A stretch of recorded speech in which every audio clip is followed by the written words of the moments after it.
Hey everybody, welcome back to Big Bike BMX Podcast. And we're getting ready here for part two of the Todd Lyons interview. Craig and I had such a blast talking with Todd. We actually talked for 3 hours. So this is part two of that conversation.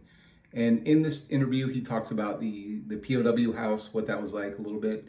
One of the fascinating things is he talks about the life cycle of designing a bike. It doesn't just happen, in a couple months. It's actually quite a large process. So when you're listening to that, kind of pay attention to the timeline because it's really interesting to hear like at what part of the year different things are happening. So, like bikes that we're seeing that are just launching right now, like currently in our timeline in the world right now, they just released the PK Ripper 27.5, the Money Lynch, and the Dub Ripper. But those bikes actually were designed months and months ago, and he kind of talked about a little bit of that in part one. But this is really interesting to hear about the whole process there. Talks a lot about the ride outs and some of the fun times he's had on ride outs. And then he drops some pretty cool stuff about what we're going to see the rest of the year here in 2020 with the bikes that are coming out. Gives a little bit like some pretty good previews on some of that stuff. Actually shows you a couple of parts, so that's pretty fascinating. So grab your favorite beverage and enjoy this interview with Craig and I and Mr. Todd Lyons, director of SC Bikes.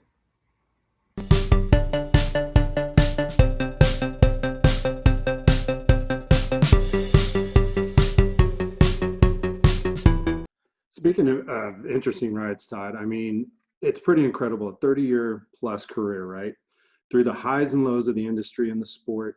Did you ever feel, or did you have any inclination that you would ride all those waves of ups and downs and make this a career since day one to today? I mean, was there any like doubt, like, man, am I going to weather this or what? Like, because you've Well, taken it from the genesis all the way through. well, Um, we never knew what the fuck was going to happen, like as far as, BMX booming or not booming, I mean, you don't know. But I've got, and I'll actually, I was thinking about reposting it. I posted it like probably 5 years ago. It was one of my high school, it was every week in high school, we get a question, you'd answer or whatever. And it was like, what do you see yourself doing in 5 years, 10 years, 20 years, 25 years, And right about now, it said like, what I wrote back in 1989 of what I would be doing in 2020 or 2015 said like, I hope to be working in the bicycle industry, a wife, 2 kids. Well, I only have 1 kid. And it says a chill job where I get to travel a lot, or something like that. And it was so ridiculously spot on. And I didn't strive for that. That was not like, that was my goal this whole time, but that's what I saw myself doing, like I was like, oh, that would be, and that's it literally almost to the T, yeah. So anyway, so go another little kind of history thing of myself for BMX. So I graduated high school in 1990, moved to California, lived in this house that was called the P.O.W. house in Westminster, which is just north here of Huntington Beach, the pros of Westminster. And a bunch of BMX dudes lived there. Brian Foster, Alan Foster, Chris Moeller lived there early on. Jay Lonergan, who, the others, anyway, it's lifetime BMXers that are still doing BMX. But anyway, it's just kind of BMX flop house. I lived there, moved out with like, I think I had $750 to my name, moved out, I was 18 years old and, just wanted to ride. We rode all day. We'd go to a race. We'd pile in like 8 people in this little van and drive to Oklahoma for the ABA Grands. We, the day after the ABA Grands, we'd go to Hoffman's warehouse, ride the warehouse. And we just rode, and that was 1990, 91, 92, 93. The sport, the money in BMX, there wasn't any really, there was like, okay, there's a few pros, but other than that, it's like, and I don't even think anyone even talked about what people made because basically it didn't even exist. So we had zero aspiration, or I had zero thing of like, oh, I'm going to make it in BMX. I'm going to be that next pro. It's like, I was already pro. I turned pro when I moved out here. I learned backflips in 1993, did them in a race that same year at the ABA Fall Nationals in Burbank, California.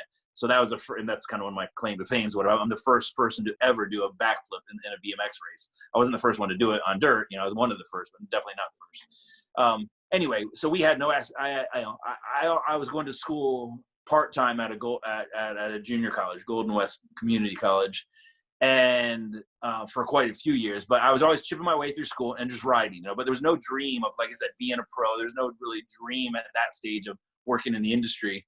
And then in 1994, I got sponsored by Haro, and it was a full factory deal. Like I went from just barely getting by, and nobody had ever given me $1 to ride a bike. You know, I had some companies. I rode during those early 90s. I rode for S&M for just a smidgen. You know, they paid entry fees and gave you frames. I rode for Rad Accessories for a European brand called Webco. I rode for Supercross real quick, you know, but it was like literally they'd pay my entries and give me a frame. And then Haro Bikes offered to sponsor me and pay me $500 and basically all expenses paid to any races and jump contests. That was 1994. So I rode for them for 94, 95, 96. Haro sponsored me. Like I said, they paid me $500 a month the first year, $1,000 a month the second year, and $1,500 a month the third year. And during going into that third year, then I got a co-sponsorship from Arnett Sunglasses, paying me like $300 a month. You know, a tire company paying me, you know, Specialized, I think actually paid me a couple $100 a month. I'm drawing a blank, but and then a few other co-sponsors. And then going into that fourth year on Haro, they didn't offer me any pay raise. So I got $500, $1,000, $1,500. Then going fourth year, they said, well, we think you've met you're at your market potential, you know, so we're not gonna up your salary. And then out of nowhere, I get a call from Huffy. They want to pay me $2,500 a month. So it's, you know, so I didn't even negotiate with Haro. I'm like, peace, you know.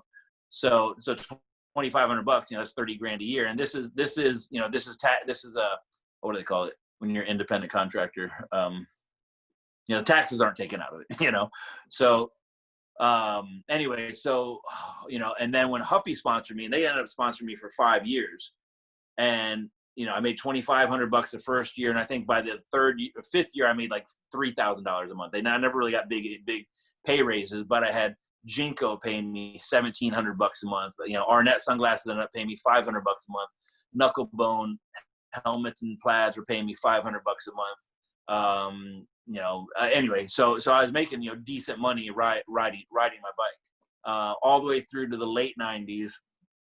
Into 2001, and then at the end of 2001, I got dropped by Huffy. You know, they were having financial trouble, so they dropped me, and a lot of my other co-sponsors dropped me.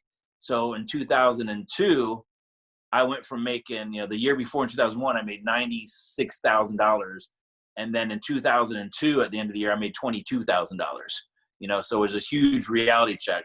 But to take one step back, when I got dropped by Huffy. And I remember calling different bike brands saying, hey, I'll drive your truck. I'll do whatever. Like I wanted to work in the industry, and nothing was there, you know? So I went back to school full time at Cal State Fullerton, which I'd never gone to school full time. I went to the junior college for literally almost a decade. I just was always chipping away at a couple classes. And once basically the dream was over, you know, that's when I was like, well, I guess it's over. You know, I made $90,000+, you know, and this is 1990s, you know, which is good money then. It's good money now. But, and so in 2002, after I basically lost all my sponsors, I, like I said, went to school full time at Cal State Fullerton. I'm like, all right, well, I guess this is next chapter. And like I said, at the end of 2002, I see online that, SE's back. And that's the story I started with. And got my, you know, started riding for SE, and I still was going to school and I was riding for him. And then when it came to being that I was able to work for him, I stopped going to school. And I was about a semester and a half away from finishing my marketing degree. And that's exactly, you know, what I do now, you know, marketing and product development. So anyway, that's my history of, you know, when you're asking where I knew, did I know this or this was going to happen and I chased it? No, I just kind of was, I made shit happen. Definitely. I mean, that's what I was getting at too. It's like, here you are today, and you look back, it's like, man, it could have taken so many different turns. It could have been, you know, go through college, marketing degree, you're at XYZ company, but you lasted in the industry, and here you are. Well, you know, it's incredible. It's a journey of just like, not chance, but it's, you know, what you created, and it's yeah, awesome. But everyone, you know, one of the things I always say is you're in control of your own destiny. You know, anyone that's like, oh, my life sucks, blah, blah, it's like, fucking turn it around. You know, There's one person in control. But anyway, but not everyone's like that. You with your house or family or whatever. You made all the decisions to get to there. Just like Isaac. Everyone's in control of what's going to happen. And there is luck, but there's also putting yourself in the right place to achieve that luck. Like for example, like when I saw I remember it verbatim, reading online on this website that was called BMX Mania, that SE's back, and it said Billy Feemster's going to run the program, and I don't know if you remember F&S pedals, but his parents like owned F&S. They sponsored me like in the late 80s, early 90s, and anyway, so point being, I was like, oh fuck, I haven't talked to Billy in like 8 years, so if I didn't contact him, anyway, and then if I didn't go to Interbike to go meet the president of the company, and and then if I didn't assert myself with letting them know how bad their bike sucked for the year and a half, so two more. One thing I want to say quick. One is we'll talk about in a second. My title. I heard your guys' podcast. Did you hear that? So we'll talk about my title. Yeah, let's clarify that. Well, no, we'll talk about my title in a second. But Okay. oh God, what was it? I'm forgetting what I was going to say right before that. What were we just talking about? Career path at 30 years of making your own way. Yeah. Fuck, I'm drawing a blank. All right, we'll talk about the title thing.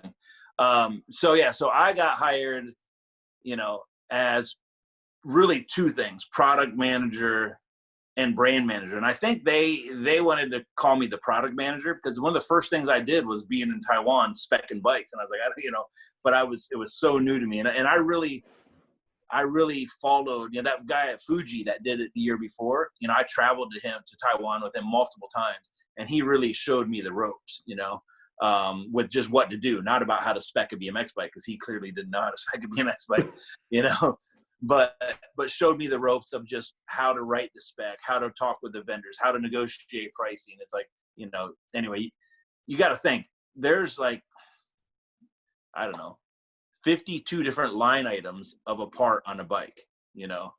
There's the spoke nipples, there's the spokes, there's the hubs, there's the axle, there's the cranks, there's the crank bolts, there's the pedals, there's the grips, there's the brake cable, there's the brake, there's a brake lever. Everything has to have, you got to know what's going on that bike. Anyway, so it was a huge learning curve. But anyway, I always liked I've always done both. I've always been the product manager, and a product manager is somebody who goes typically to Asia, doesn't have to go to Asia, but is meeting with vendors, meeting with all the companies that make all the parts, meeting with the factories, deciding all the parts that go onto the bike, designing parts that go onto the bike, and then the colors and graphics. I'm not an engineer, so I'm not doing CAD drawings of frames, but I'm telling the engineer what I want in the frame, what I want the frame to look like. He's doing the drawing. Just like I'm not a graphic artist.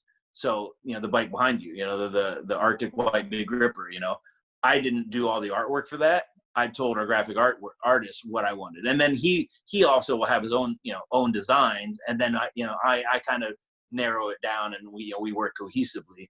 But every part, every color, everything, comes through me and gets the final okay for me. But anyway, when I was talking about being a product manager or brand manager, I liked the title of brand manager better because there's a bunch of nerdy bike dudes that are product managers, that you never see.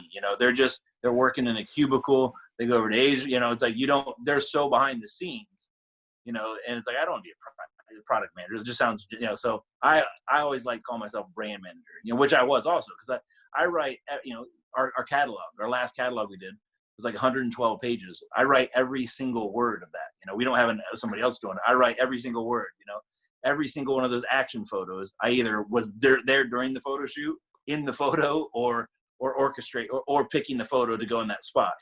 Every single bike in that catalog I designed. So it's like I do a lot of things. But anyway, I just always thought brand manager sounded cooler, than if I had to pick between the two. But just recently, I was given a new title, or I don't think I was. I guess promoted or whatever, but I'm now the SE. You're hearing it first. I'm the SE director. So now I'm, call him. But it's really just a change of title, because it's like I was doing all that shit before, Is it Mr. Director now? Should we change our? It's That's the awesome. Congratulations, man. yeah, thanks. But yeah, but it's always been kind of weird because like I'll see somebody like get hired as a product manager or a brand manager at another company. It's like, man, I've been doing this 15 years. It's like, you know, and so I've always known that I had more clout than just being like, you know, hired off the street as a product manager or brand manager, you know, and it's fun. I mean, it's fun, like kind of having a little bit of control of everything. I mean, you got to admit though, I mean, it's when you think of SE now, you think Todd Lyons. Like it's just you're SE. You're you've been the figurehead for SE for quite a while. So well deserved and congratulations, 100%. But kind of we were kind of going back and forth last night, and this ties into like the attention to detail. I mean, that's a theme that I've seen from SE from the get-go. And it's like, even last night, I was like, man, I'm gonna look around and see what I can see on this Perry Kramer, because there's hidden shit all over these bikes that you don't pick up when you just see it online on your website. Or, you know, if good example, dude, my bike, you know, when I picked it up, like we filmed, I filmed them building it. Sean over at Phoenix Bike Company built it up, throw the pads on it. I didn't take the stem pad off when I got home until last night, and I'm like, "There's an SE logo."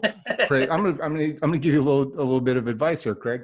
When you take the bike and you build it, look under the stem, because there's an SE logo underneath the stem. So if you want to run it upside down, like, got the same one right here. It's on Arctic White, man. Take a look right under the hood. Boom. And so it's like the little details, like the money Lynch, the beast mode, the new one, and the dub, the box on the dub. Like you didn't have to go and reprint the boxes. You would have sold just as many without all that stuff on there. But we do, yeah, I agree. And maybe half the people that buy the bike at the bike shop, then they see the picture of the box, like, fuck, I didn't get the box. They probably go back to the bike shop, like, where's my box? 100%, dude. Yeah. I mean, it's now it's part of the bike. Like you built this lore around it. What are some of the details that you're most proud of when you look at the bikes that you've designed and handpicked? Well, one is speccing Oakley B1B grips on typically one bike a year. You know, we've been doing that for, I'm going to guess, a decade. So Oakley SE Racing team back in the late 70s was one of the first teams that Oakley sponsored. So that was our kind of connection with Oakley. And, you know, once we started doing these retro bikes, we got in connection with Oakley. And, you know, we've actually done Oakley gloves, SE Oakley collaboration gloves. We've done SE Oakley frog skin sunglasses like a decade ago for our 30-year anniversary. And then this past year, you know, we did the SE Oakley wind jackets, you know, those big ass glasses I wear. You know, that was another collaboration sunglass, but those actually aren't even available for sale. It's kind of hard to explain, but, you know, there's only like 200 of those in the world. Anyway, that's cool. You know, no other brands are speccing Oakley grips, and we're able to do it each year. I'm going to show, I pulled the grips off of my bike because I didn't, I was going to say something. Yeah. Like, here's the thing, dude. I didn't want to even touch them because they're such an iconic thing for me. So if you're watching on the YouTube stream or on the YouTube channel, these are the grips right here. So if you got good eyes, or actually show it close to the camera at the end, the end of it actually says 2010.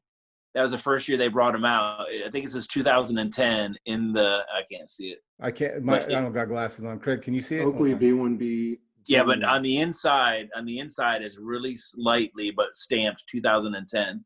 And they did that so it didn't ruin the value of the old grips, you know, the actual collectability of the old grips. So the first year they brought them back was 2010. You guys did that with the Stu Thompson ODIs, right? No, Stu Thompson is the ODI mushroom, but with Stu's signature, which, you know, back in the 80s, they had a whole series of signature grips with the top pros. I'm gonna see if I can get that on there. It's literally, I can see it. It's right. Yeah. The glare has. Yeah, there we go. There we go. Now there's a glare on there. If you can Oh, there see it where is. my finger is, it says Yeah, two. yeah, yeah. Go buy There you go. an SE bike with B1Bs on it, and you can see for yourself. Yeah. Well, it's funny. It's like. Well, here's what you do: you buy a bike with the Oakley, the SE or the Oakley B1Bs, and then you sell those grips for $150 on eBay, and you just got $150 off your bike. You know. Right. You know. I mean that. You know. I mean that. Keeping mine on, dude. Craig, did you actually, you took the grips off of your Arctic White last night? You know, it was for awesome Todd's advice, right? Right. Last night we were talking about, and Todd posted the details. You know, it's all in the details. So what, you know, his advice was, man, you got to see what's under the grip. So, you know, I go out in the garage and I pull that grip off the Arctic White, and you know, sure as shit, right underneath there's a little etching on the end of the bars. There was a promo code saying, for a free SE bike, contact Todd Lyons. So, you know, because I know Todd, you know, just from his media, social media, he loves when people ask him, how do I get a free bike? Well, now I'm telling you guys, there's the golden nugget. There's the ticket right there. There you go. Let's get a hold of Todd and ask him what it takes. How many likes?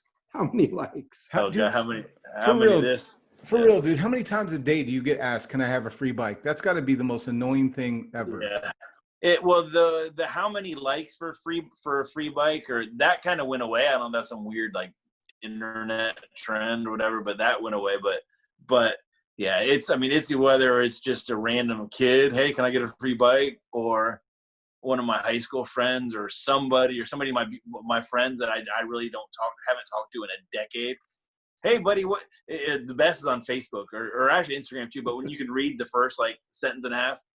Hey, buddy, what's up? I was just wondering, you know, it's like, you know, I do not even open those. I don't even read them. I don't look at, you know, so yeah, because I know what the next question could be. Just wondering if I can get a bike, and they're not always even looking. Not all my old friends are like looking for a free bike, you know, but they just want to buy one, you know. But they of course want to buy it at a discount, and then don't know. It's like, dude, we are thousands and thousands of bikes oversold. You know, there's no bikes in the warehouse we want to get rid of.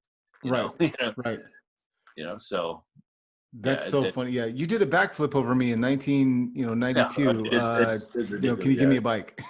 Yeah, yeah. But what is cool though is seeing the messages from, you know, especially a high school person, you know, more than anyone probably. But like, dude, I live in this small community in Fort Wayne, Indiana, and there's all these kids riding the SE bikes, you know, because they know I work for SE, but it's, you know, so it's cool. It's like this kind of bike life and crowd riding or group riding or kids riding bikes. It's not just, you know, obviously you guys know, it's not just in the cities, you know, it's in the suburbs and it's not just happening that people are riding bikes. More times than not, if there's 10 riders, 9 of them or 10 have SE bikes, or they're, you know, and it's just like this little crew of SE bikes, you know, and it's just, and that's kind of heartwarming, you know. It's crazy, it's cool, it's you know, I mean, no other brand has ever done that, you know. There's not a single other brand that you can think that, you know, and that wasn't orchestrated by like the company or a photo shoot or something. It just happened, you know. And that's one thing that's been really cool about this whole bike life boom movement is it happened really organically, you know, super 100% organically, you know. I mean, we gave a bike to D Blocks. Yeah, we sponsored D Blocks. Yeah, we pay D Blocks, you know, but it's more than just D Blocks, you know. And so it's not like, and we were with D Blocks from early, before even the word bike life was being used, you know. And yeah, anyway, so it literally, like I was saying before, when I was talking about doing all these sales meetings, and anytime I talk to anyone about the Big Ripper, it's a big BMX, it's a big PK Ripper that we're making for dudes, you know, that are my size, or my age, you know, big ass dudes that are not going to ride a 20-inch. And like I said, I was saying before, out of left field, this bike life boom started. You know, these kids in the cities started riding our bikes, you know, and within a year, you know, obviously I saw it immediately because I'm on social media, and then I started, you know, talking to D Blocks and seeing that he's sending me these, you know, so I'm knowing something's happened out there. So very quickly, within a year, we created, you know, they're all riding the Big Ripper. The Big Ripper was a go-to bike, you know, and it's an expensive bike, especially for a, you know, young kid in the city. So we created the Big Flyer, which is a $150 less price bike that we made with crazier colors, and we marketed directly to these kids, and because we get a lot of heat from the old school guys. What the fuck? What's all these crazy colors? Like, this bike's not for you. This is our rad series that we're marketing to another crowd. You want to talk the cool shit, your age stuff, then look at the retro bikes. But anyway, so we were quick to adapt, and our first year of making the Big Flyer, it was our second best selling bike, and I've been doing this, like I said, since 2006, and the Big Flyer came into line 2 years ago, I think, 2018. So I know firsthand that when you bring a new bike to market, no matter how badass you think that bike is, as the product manager or brand manager, it takes typically years until that bike starts getting some movement, because it's like, you got to convince your sales reps. And this is also a little bit before social media, you got to convince your sales rep how dope that bike is, so they can go to the bike shop to convince that bike shop to buy it. I mean, that literally was how it worked, and so, we'd have our sales meeting, we'd talk about these bikes, give us sales reps as much information as they can. I used to be in touch with our sales reps all the time, so they could have all of their ammo to go to these bike shops and get these bikes in the shops, to make, as a dude, we're making these cool bikes, blah, blah. Anyway, now fast forward to today, in the last quite a few years, now I tell the kids on social media how bad, I showed this bike, they go to the shop, that shop calls the rep orders the bike, so it's totally, we've, our, not that they have the easy job, but our sales reps and the dealers selling SE bikes have it, I'm not going to say easy, but what they have with SE is unlike any other brand. They've got kids coming in there with parents whipping down the money. They want to pre-order it. They'll pay 100% right now just to get their name on that bike, when it comes in, which typically, somebody that goes in the bike shop haggles with them. I don't know if I want this bike. I'm going to go check out this other store. And we've had these issues. And no matter how many more bikes we make, I'm literally, some of these bikes we're going, oh shit, we're going to double our orders. And by the time that lands, we should have quadrupled our orders. Okay, we're going to quadruple orders. By the time that lands, oh shit, that wasn't enough. Like, we cannot keep up, and what's cool about it, like I said, is it's, the demand is coming from the consumers. The consumers want the bike, and they're not going to, and a lot of them have been around long enough, or they see their friends, or they see it on social media, or they see shops posting, we got them in, get in here right now before they're gone. We got 3 left. It's like the marketing that the shops do for us is awesome, and they're not doing it for us. They're doing it to let the kids know, or people know, that this bike isn't going to last. That's what the wave we're on, and it's staying there, and we're coming out with, because some people are like, oh dude, it's not going to last, some naysayers, whatever, like, dude, this isn't going to last, it's just a trend. But it's like, every single new bike, like new unique bike we come out with, like the Dub Ripper or the Beast Mode, or, and we got some other new shit. Every time we bring a new unique bike in, it doesn't eat away at our other sales. It's just added sales. Like for example, when we brought in the Big Flyer, which is a 29-inch version of the big, here you got the Big Ripper. Okay, let's bring in a less priced Big Flyer. We were thinking it was going to eat sales of the Big Ripper. That next year, the Big Ripper went up, and then the Big Flyer ended up surpassing the Big Ripper and being our number 2. No, or I can't remember exactly, but yeah. So just more and more sales.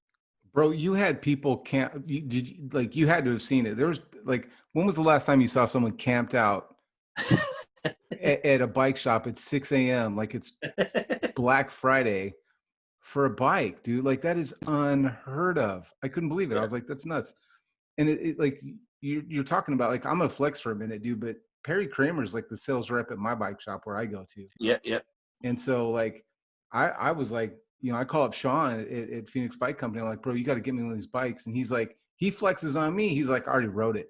And so, like, dude, get this. Like, this is a fun little story. Like, Perry comes into the shop, says, like, hey, man, I got this bike. Let Sean go ride it around the block.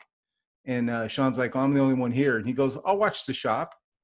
And so Sean comes back after riding around the block, and Perry's fixing some kid that just rolled in off the street. He has his bike up on the rack, and like Perry's changing his tire, and I'm like, this kid has no idea who's changing his tire right now. Like, can you imagine? He's like, yeah, he just didn't know his history. You know what I mean? I'm like if I would have walked in that shop, dude, and PK is like changing a tire, I think I would have just passed out. I would have hyperventilated and just passed out. Like, that's nuts. But dude, like talking about the future stuff, like you're doing design, like I mean, there's a purple bike. You posted a picture of like a purple and gray camo. You're like, hey, just working on some stuff, and then there's like a yellow one. Like, dude, how long does that stuff take for you for like concept to when we ride it? So typically, like well, first of all, we are no longer going to be, this is another thing you guys are hearing first on your podcast, but we are no longer going to be referencing bikes by model years. There's a long story behind that, whatever, but the bike shops will welcome that, but anyways, so, typically before, like, we would start doing graphics of the bike, meaning I'm working with our product designer or graphic designer, in sometimes May, but usually June, July.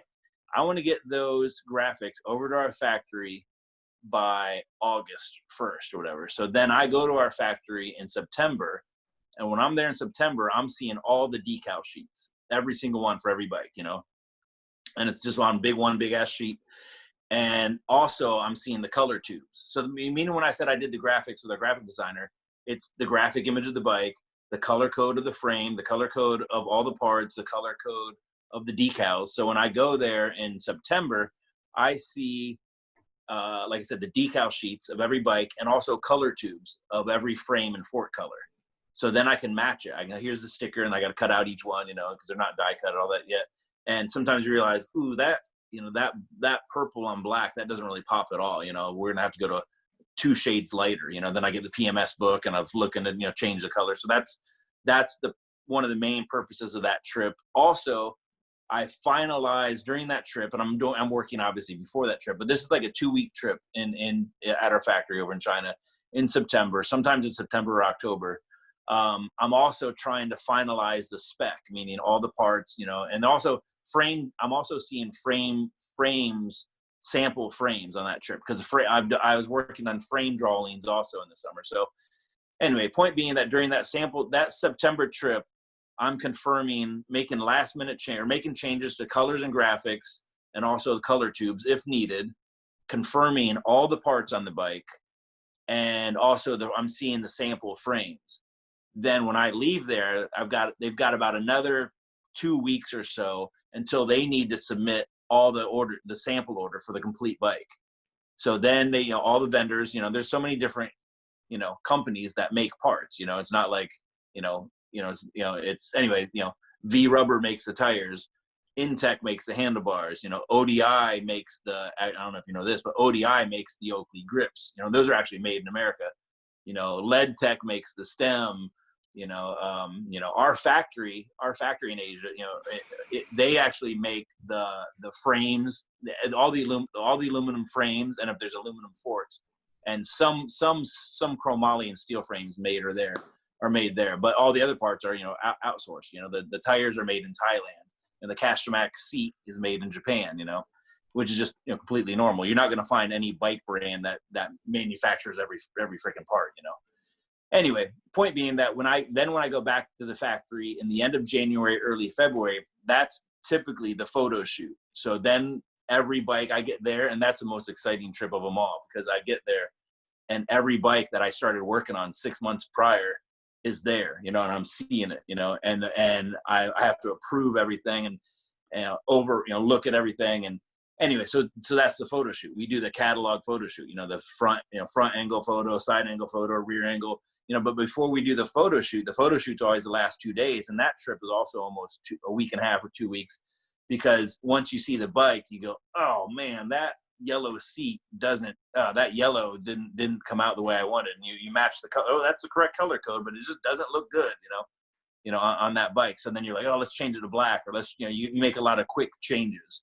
and every change you make, you got to document it, because you got to have it done officially.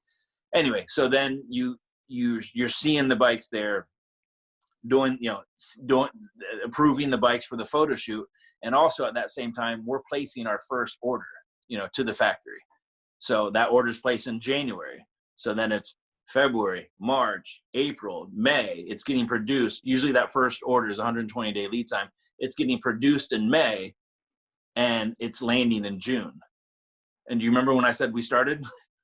Right. In June. So it's about. I mean, you can speed stuff up, but that's when you're doing the entire line together. Because that's the way we used to always do it. We're kind of changing it up now, but you do, you're doing every single freaking bike. I'm doing the kids' bikes, the single speed bikes, the racing bikes, the BMX freestyle bikes, the Rad Series bikes, the retro bikes, and you all of a sudden go, well, shit, that's, 23 different bikes, add up all the colors. That's 45 different, bikes, and you got to keep track of everything, and that's why when people ask me something like, and they ask me about the whatever, the white big flyer last year, and I'm like, because I'm like, it's in my brain somewhere, but I'm already 2 years, I'm already, this year's stuff is done. I'm already talking about, thinking next year, so it's hard. It's sometimes hard for me to, the older stuff is easy, but if it's something like a year or two ago, it takes me a minute to remember where it fits in or what color it was, All I heard in that is Craig and I need to start texting you like right when we're Christmas shopping. That's like when you see Todd in China in December, that's when you start paying attention to social media and be like, bro, Yeah. a picture of that photo shoot. I let all kinds of little sneak peeks shit that I don't tell nobody though. Yeah. Speaking of, because you've been letting out some pretty good sneak peeks lately on Instagram. I'm sure it ended up on Facebook too. How many new models you got coming out? I mean, we're seeing it. We're seeing the close-up, real close-up. What do you got going on? What can you tell us, or what's your I'll most give you excited another about? thing about the Big Ripper. Next year's Big Ripper, the gusset behind the seat tube will be like the OG PK, which is like Isaac's PK 27.5 with that little plate. Yeah, the plate by the wishbone. I love that test. Yep. I'll show pictures of that on to accompany the episode. But yeah, dude, that's sick, bro. So next, so the Big Ripper will finally be kind of like, you look at it, that's a PK Ripper frame, because that was one thing that really distinguished, that the wishbone that they have now, or that like it really, differentiates itself from a true PK Ripper, and if you look at the Fat Ripper has that plate, the Beast Mode has that plate, the PK 27.5 has that plate, so it was time to, do it on the Big Ripper. It's interesting. I mean, I've got to know where everything sits and fits before I start talking too much, not talking to you guys now, but just in general, before I've got to have a good balance of hyping people up, but not letting too much shit out of the bag, because it's like, all of a sudden you got people, oh dude, I heard Todd or SE's coming out with this. I'm not going to buy, the whatever that's in the shop now, so you don't want to do that, but I know, for example, I will know, okay, just, kind of making this up, but like, okay, Big Rippers, there's only, 600 more coming in, and they're all pre-sold, so even if I tell you what the next Big Ripper is going to be, it doesn't matter, it's not going to affect the Big Ripper sales, I love it when you put out the photos and you just show a very small window of something new, right? That pisses some people off, dude. Yeah, and you look in the comments, and everybody's like, "That's this. Oh, I see this brake cable, and it's going to a disc brake. It's got to be this." I mean, everybody's got their idea of what it is, and it builds some really cool hype. I love the hype part.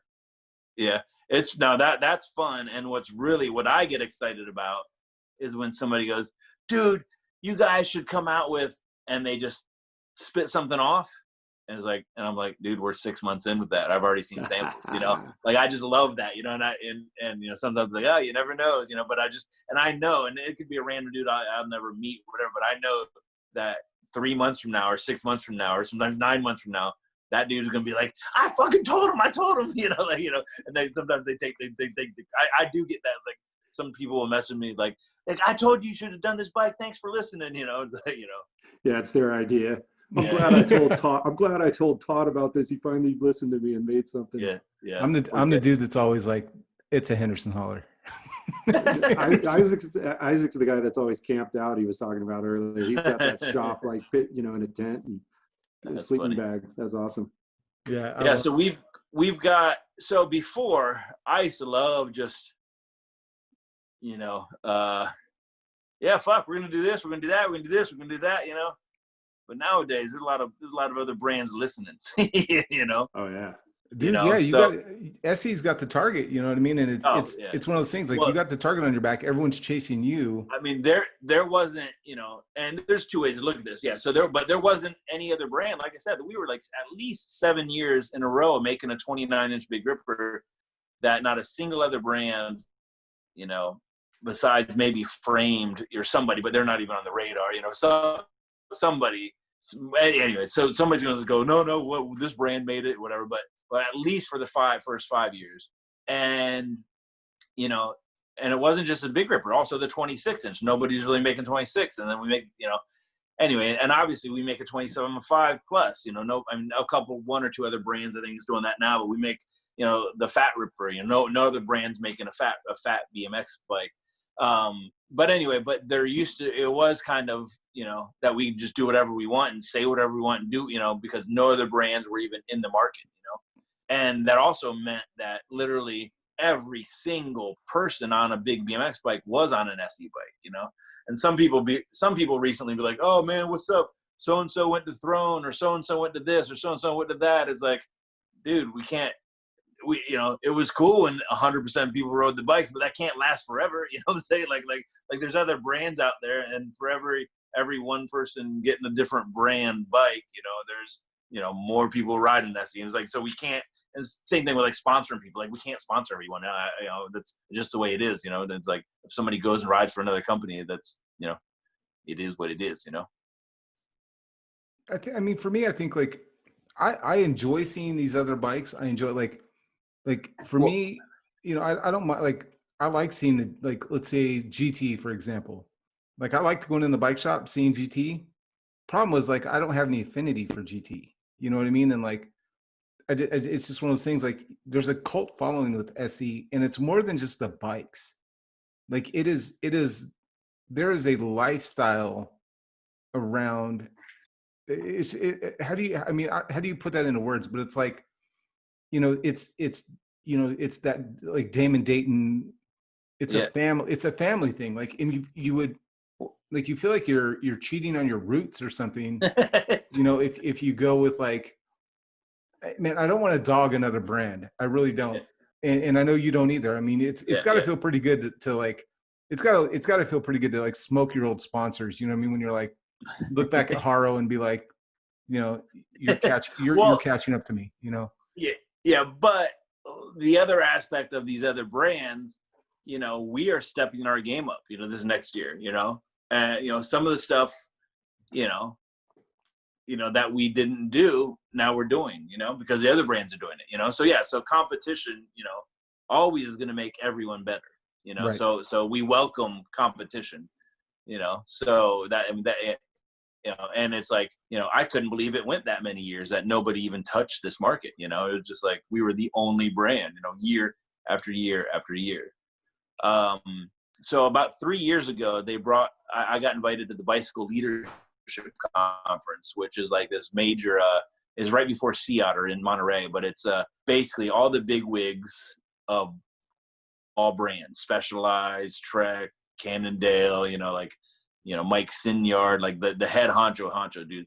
And they had me come there and talk about this untapped urban market, with the bike life stuff. And I was like, I don't want to tell anyone, I was like, I don't want to tell all these motherfuckers, I was like, it's like a whole, 80 people of all these other brands, nobody's even in our market, but they might, and anyway, and and Haro, Joe Hawk and what the other guy's name from Haro were in there, John Bulgins. No, he wasn't. But hey, literally the next year, they're or is GT anyway, you know, it was literally because I think Haro was already doing some stuff, but they hadn't done a 29-inch bike. The next year they did a 29, you know, and he was sitting there listening to me, you know, showing these videos and just saying our sales have quadrupled, you know, and we made this bike and it's our best selling bike, and our, because I kind of spilled all the beans, and sure enough, you know. But you know, much respect to Haro. You know, they've got their niche, and they go high end. Typically, they got that slow ride bike, but you know, typically their bikes are high end and marketed to the old dudes. You know, they haven't really touched anything on the bike life wheelie culture. You know, GT, you know, a year ago looked like they're going to jump in on, you know, the bike life wheelie culture. You know, they flew some guys out from New York, out to California, did a photo shoot with them, gave them bikes. And I don't think, I mean, you go through their social media, you know, they haven't posted, they don't do anything with it, you know, and even the guys they sponsored, I don't even think they've really even gotten new bikes in quite some time. So they're really not part of the game, you know. Throne is definitely, you know, with the Goon Squad, you know, they do, you know, they do good stuff. I mean, they got, you know, DZ Bike Life, you know, and Block Boy, and they got guys that are really core and down for the, you know, movement, you know, and some other guys, you know, so they're about it, you know. I mean, yeah, I mean, you know, and that, but then you have quite a few other companies, Sabrosa, Sunday, Fit, I'm drawing a blank, but I can name probably 3, 4, 5 other BMX core brands that do one bike. You know, they do one BMX bike, you know, and typically that one BMX bike is probably going to be bought by more of a BMX guy than, you know, than a bike life kid. You know, so no other brands are really tapping this, you know, urban bike life market like us, and we definitely, you know, I mean, pretty much own the market. So when I did the Philly ride out about in January, I hadn't been to Philly for like about 2 years, and we did Philly ride outs. We did 2 other big Philly ride outs in I think 2017 and 18, and then I did this one in the early 2020, and I wasn't sure what to expect because like. You know, there's a lot of other brands in this market now, you know, and that ride was, I don't know, 400 riders, 300, whatever. And 90% of them at least had SEs, you know, and it was refreshing to see like, okay, you know, it's not like everyone dipped, you know, and we're also coming off this long span of not having bikes, you know, available, you know, after the bankruptcy and all that. So anyway, but was that the ride out where you went down the rocky stairs and almost killed that kid? That was like 2 years. That wasn't this year. That was 2 or 3 years ago. Yeah. Yeah. Well, yeah. that was one of those ones, dude. I mean, you can't watch that video and just cringe and like, but dude, testament to your bike skill. So yeah. That was the first and only time I rode down the steps. You know, I walk up all the way up the steps. I was like, oh man, this is gonna be fun to go down there. And it goes down and levels out, goes down, levels out. And I think it does like 5 or 6 times. And I go down, and I'm bouncing so much that I had to take my fingers off the brakes, you know, and I would hold on, totally. And I could see that dude down there at the bottom, and I got like 3 more sets coming, you know, and like move, you know, and I can't talk to him, but I'm in my head, I'm like, oh my God, get it, because I can't really even turn, you know, I'm just barely, you know, and I just locked eyes on it, and I just turned, move, and he just barely got, you know, by the hair just moved, whatever, and that last set, I think I cleared the whole set. Yeah, that was, yeah. I don't know if I'd do that again. That was pretty. Well, I mean, at this point, like we're almost at like 2.5 hours, man. So holy shit. I mean, I just like we're almost at midnight. I will talk to you till 2 a.m. I just don't know if like the Zoom recording is going to hold up. So yeah, I keep saying, my wife keeps saying, "You okay over there? You alive out there?" After yeah. she was saying that my daughter was asking for me. My daughter was crying, and hey, I'm here with you guys. I hear you, dude. Well, hey, we'll definitely do this again. I mean, I love chatting with you. I love hearing your stories. I mean, what a treat, dude, just to hear the history and I mean, your passion, bro, comes through. I know you're horrible about taking compliments, but I mean, it's funny. It's funny for me to sit back because I was there at 10, 11, 12, watching, you know, the Bob Haro kind of build a movement. And, you know, like here you are now. And I'm like, you know, I tell Craig this all the time, and I wasn't even going to say this, but like, dude, you're like the Bob Haro of big bike BMX. You know what I mean? Like, it's pretty incredible to think that you've always been here and you're still doing it, you know? Thank you. I would never want to compare myself to Bob on BMX terms or whatever, or our age terms that have saw what Bob Harrow did. But you've got these new bike life kids, you know. It's like I go to one of these ride outs, I'm signing autographs like crazy, you know. Like when I was a top pro rider going to the X Games, you know, and stuff, I was signing pro autographs like crazy. And then I kind of drifted out and started going to school and working in the industry. And I mean, those first few years that I was doing stuff for SE, I was so behind the scenes. I barely even rode. I just had to learn everything. But anyway, the whole signing, being somebody was kind of not even, on the radar. And now it's kind of weird. It's like, now I'm like, I mean, not within the BMX core community, but within just people in general. It's almost like I'm more popular, than I was back then, but it's these the younger kids, bike life kids that see me on social media know I'm designing their bikes also. It's not like they just want to do a wheelie like me, or do a trick like me. It's the fact that I'm the guy that's designing the bikes, and they take pride in wanting to meet him, which anyone, typically would, even if I'm going to meet, somebody who designed, I don't know, or meet somebody in Public Enemy, or, obviously something like that, or somebody who designed, if I had a favorite brand of something, and then I could meet the guy that designed it, that'd be, pretty cool. And that's one thing that is unique, that another thing I guess I take pride in, that, like I was just saying, almost not everyone, but a lot of people that ride an SE bike, they know who designed it. They know who spec'd it. They know who went to the factory and tested it. They know who went to the top of freaking Mammoth Mountain and tested it. They know who's riding it. They know who's putting the first sneak peek photos of it. They know that they have that connection, and regardless if it's me or not, it's a person that they can connect with that person. And I got you don't get that with a lot of, sorry. Yep. No, Todd, sorry to interrupt. I was just going to say, I got to say huge props out to you, because what's happening here, we always refer to them as wheelie kids or the kids of the bike life.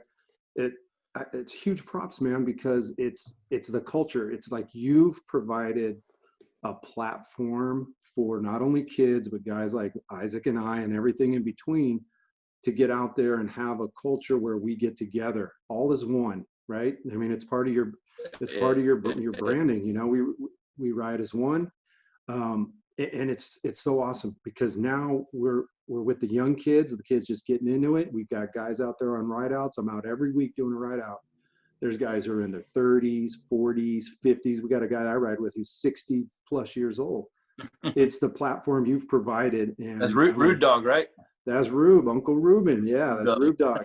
He's got like over 2,300 miles already this year, and that was during COVID. Dope. But you know what I'm saying? Like, huge props to you, because you've created that through your design, through your innovation, and now it's taken on its own, where you're giving us that push. But like you said, it's a movement, it's a lifestyle, it's everything in between.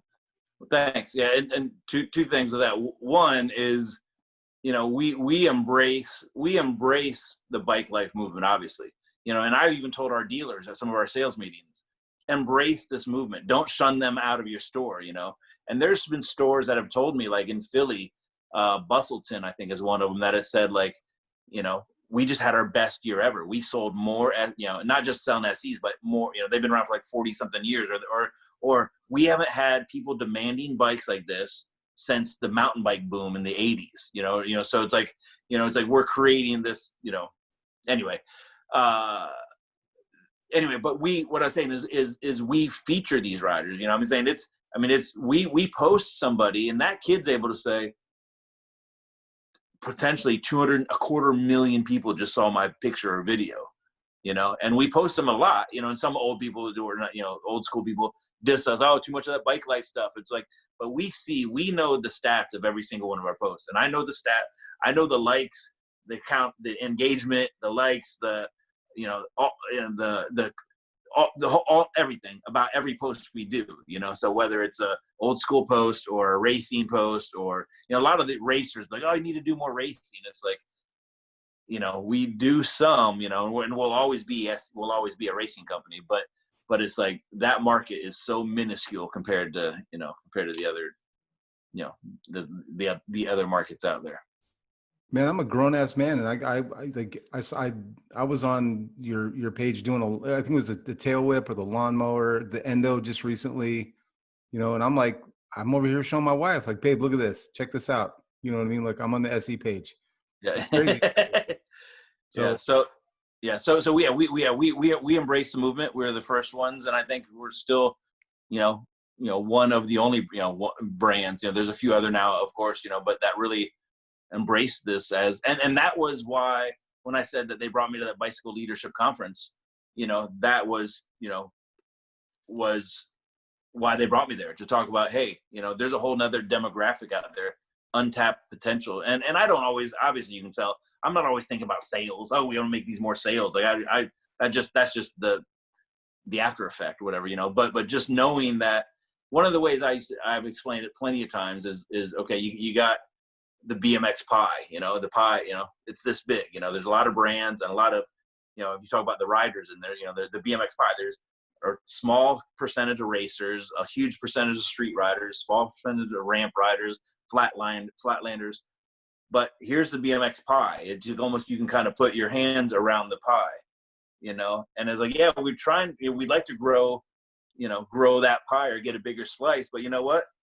We're going to bake a whole nother motherfucking cake over here. You know what I'm saying? Like we literally have baked another cake, like we're not even, and not that we stepped out of that pie, we still make race bikes, we still make 20-inch freestyle bikes. We still make single speed, bikes. We make kids bikes, but we've really, created another element, that didn't 100%, exist. 100%. Well, Todd, I'm going to end on one question. And this is the one that is probably the most important question I can ask you. Craig actually posted it on his Instagram recently. Between you and Buff in a wheelie contest. I'll smoke Buff. So yeah. You better heal up that shoulder, Mike. He's got to fix his shoulder. I got to fix my wrist. Yeah. But yeah. Once we're both healed, yeah, we'll do a live wheelie contest. He's all stiff. He loses his neck when he wheelies like this. But hey, let me. I'll show you two quick things, a little sneak peek. Let me just be over here real quick.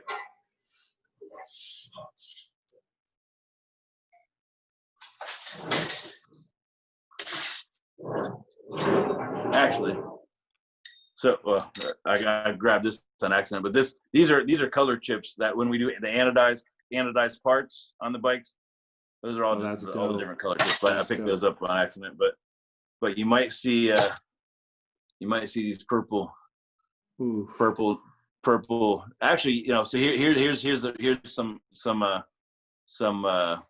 product management. So we're going to use this grip on a bike, which is black. And purples, Isaac. Yep. And then I was like, you know what? Let's do the real deal, all purple. Okay. Anyway, so you might see this pop up on a bike. It might be in a few months, or it might be next year. But yeah, Todd, look at the smile on Isaac right now. Hey. Look at it. Well, hey, I don't know. Can you see this? I don't know if you can see my grips right now. Hold on, let me move the slide. Hey, but this purple also is a new. This purple's never been made by ODI before. It's a new purple. I see it back there. Purple broke boys. Dude, I got my ripper, like it's literally, that's the color theme I'm going with, is just that my PK is purple, silver, and black. Oh, cool. So you can't make me happy enough with more purple. Purple and aqua, you got me all day long, brother. That's a weird combo that works. But yeah, so yeah, we'll end it in a second. But yeah, so we've got a lot of new heat. We got so many new bikes. So actually, I know I keep rambling, whatever, but so this, we don't have a lot of, the bikes that we're dropping now, we're only like 5 new bikes. It's like, okay, it's the new Arctic White Big Ripper, it's the new Beast Mode, it's the new PK 27.5, it's a new Dub Ripper, and that Dub Ripper is the first time we've ever made a 29 plus PK Ripper, which is like the monster, the monster quad. And then we did the STR1 quad angle, which will come out in a couple of months. And then we did the Gaudium, a new freestyle bike, or updated version. But we were kind of light this round of new bikes. But our next round, which will be dropping late summer, we're coming out super heavy, you know, like bike after bike after bike of upgrades, upgraded frames, new tires, new bikes. We have some new models that we've never made before. Yeah, we've got a lot of shit, and then we'll be dropping some other stuff this summer that nobody knows about too. So that's some other kind of unique shit. But yeah, so yeah, we have so much heat, and that's what always kind of keeps a smile on my face, always knowing that there's more shit coming. Well, you heard it here, folks. Keep an eye on the SE Instagram, Todd's Facebook. I mean, it's coming, and you better be ready for it. That's the biggest takeaway here. Be ready for what Todd's about to drop, because he's dropping exciting. Heat, man. You heard it right from Todd. Dropping some heat coming this summer. So hit up your shops now. Let them know. Let them know you're ready, and be patient with your shops. It's right now. I mean, everybody's getting bikes, so be cool with your shops. Yeah, and that's why I have to chill sometimes of letting too much stuff out, because all of a sudden I let a sneak peek shit go, and that somebody's going to their bike shop, asking the bike shop about it. Bike shop's like, we don't know nothing about that. Let's call the rep. They call the rep. The rep goes, I don't know nothing about that. The outside rep calls the inside rep in the headquarters in Philly, and they go, I don't know nothing about it, which, yeah, but it's kind of, so I've like I said, I've totally flipped the what usually, you used to be, like I said, we do a presentation, we let the reps know, let the dealers know, the dealers put it on the floor, the kids come into the store, they see it, then the kids know, but it's totally opposite, and I am a fucking headache for our reps, and especially our internal guys, because they get hit up with questions all the time, but what I'm doing, it's working. It's a pain in the ass for them internally, but I don't care about that guy. Now I don't care about that guy, in the cubicle, but it's like, I got more important shit that I'm doing, then I know it's a pain in the ass, and I know I'm doing this backwards, but it's working, and one good thing that, the corporate upper management has really, for years and years and years, has kind of let me do my thing. They haven't really, try to mold me into, how the other brands work. It's like, hey, it's working for SE, let it fucking go, which has been fun. It's literally, I can kind of do whatever I want because I'm the director. This is what happens when you get, is what happens when you get a writer in charge of your company. When the writer's a director, we all win as writers. So there you go. Well, Todd, thanks so much, man. I appreciate it. Tell your wife thanks for letting us have you for so long. Okay. Craig, Thank you as well, man. Pass that along to your wife. Thanks for letting us hang out. No, man, it's been good hanging out. Todd, thanks, man. Big props to you and what you're doing, and just keep doing it, man. It's freaking rad. Thanks to you guys for keeping the old school flavor in this whole thing, and we'll be meeting up at a ride out sometime soon. Yeah. Absolutely. So you can find Todd Lyons on Instagram at Todd Lyons, Lyons. I don't even know why I'm telling you. You already know this. You can find him on Facebook. I can't tell you enough, man. You got to follow him on both, because it is the content that he posts on Facebook is a little bit different than you see on Instagram. You get a lot of videos and a lot of people sharing pictures back, man. It's just a real fun thing to do. So make sure you're following Todd on all of his social platforms. Follow SE on all of their platforms to stay on top of all this stuff. And we will see you out there at the ride outs. Santa Cruz just got announced, so we're excited about that one. I've seen that all over Craig's page. People are hitting me up, man. You going to Santa Cruz? We're going to go to Santa Cruz. We're going to have some fun out there. Look for Todd. Look for all the fellows out there. Rickard's going to be out there. So Damon's already out there. D-Blocks, the Cycle Squad Maniacs, they'll be out there. Yeah. There it is. You heard it here. So thanks, Todd. You take care, and we look forward to these new bikes coming out, and thanks for the bikes that you just dropped this week, man. We're stoked. Thank you. Yeah, we'll keep on keeping on. We make it happen. Man, that's what an interview, right? Todd Lyons, thank you so much on behalf of Craig and myself for coming and hanging out with us. That was a long interview. Even though we broke it up into 2 parts, man, we had a great time. And what's funny is, man, you could tell how much fun we were having, because I tried to break, like, okay, man, hey, let's wrap it up. And man, Todd just talked for another 15 minutes or so after I was like, hey, let's wrap it up. So Hats off to you, Todd, for making time for a couple old dudes like Craig and I to sit down and talk with you, and for making yourself available to fans of SE bikes, and to share so much knowledge and so much of what's going on. It's so cool of you to do that. Like, I don't know any other brands that are actively participating in the bike life community like you are. You don't see, I mean, I'm not dogging any brands, but you don't necessarily see the people in charge of a lot of the bikes that we're all buying and loving, interacting and commenting on Instagram, on our posts of people that ride your bike. So on behalf of like the entire bike life community, thank you for being so active in that. It's obvious like you have a passion for bikes, and we all appreciate it. So keep doing what you do. We appreciate it. Thank you to everybody that's watched this, for hanging out with Craig and myself. We truly appreciate every single comment. We truly appreciate just watching, and we look forward to doing a lot more of this. Stay tuned. We got some pretty heavy hitters coming up in some future interviews, so we hope you just continue to tune in. Can't tell you this enough. Like and subscribe to these videos. Hit the notifications if you want to know when new videos are coming up and when we're posting them.